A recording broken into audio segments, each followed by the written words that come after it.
Hello everyone, how are you? Today we're going to do a stir-fry rice vermicelli.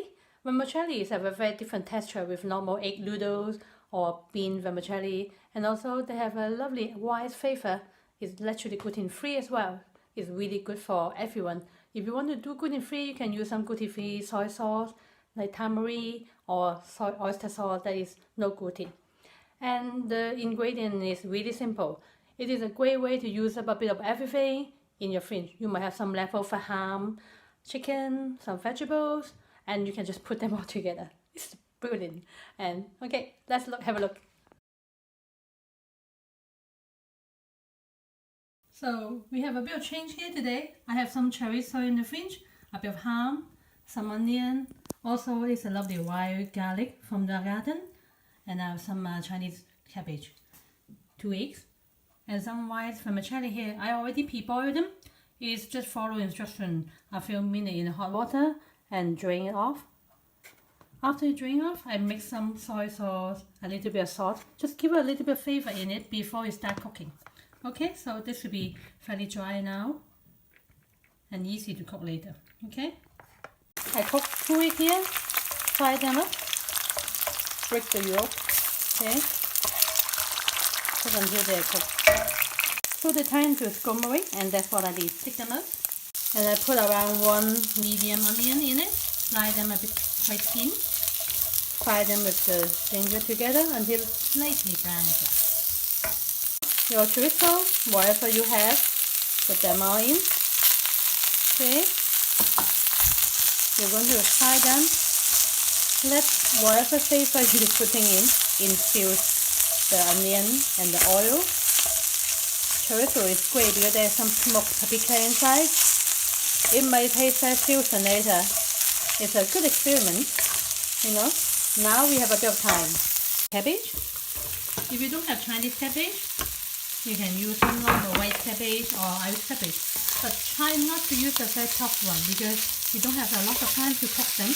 If you use the very rough one, they will take ages and will be too chewy for your noodle dish. Okay, so now put them all in. I will need a little bit of salt. And also a bit of pepper.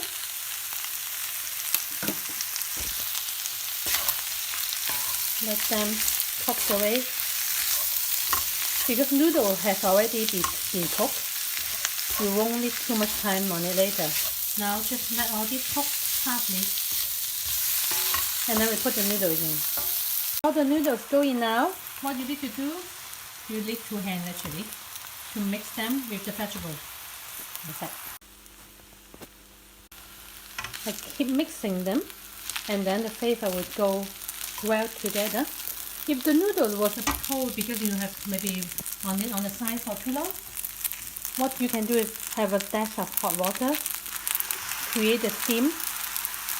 Don't be worried because the rice noodle will be still quite hard at this stage. A bit of steam is going to make it nice and soft. Okay. And I'm going to put a little bit more soy sauce and oyster sauce inside to create a lovely flavor.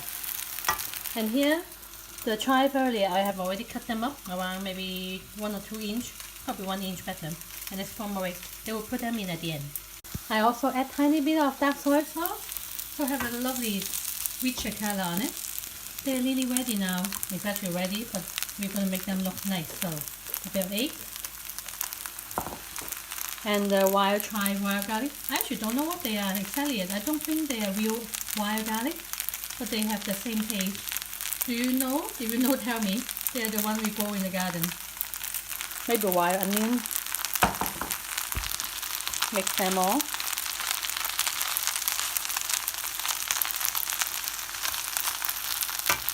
Look at this. This is beautiful now. Already?